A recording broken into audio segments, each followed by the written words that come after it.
பேச்சாவும் பேச்செடுத்து பெரிய மலை கரிமலையும் சபரிமலை பயணம் தானப்பா சாமி வழித்துணையா வந்து சேரப்பா சபரிமலை பயணம் தானப்பா சாமி வழித்துணையா வந்து சேரப்பா கடினமப்பா கரிமலையும் கால் கடுக்க உச்சி ஏறி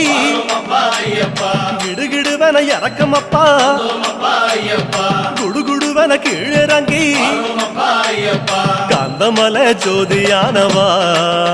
எங்க காவலாக வந்து சேரப்பா காந்தமலை ஜோதியானவா எங்க காவலாக வந்து சேரப்பா சன்னதியில் கட்டுங்கட்டி சபரிமலை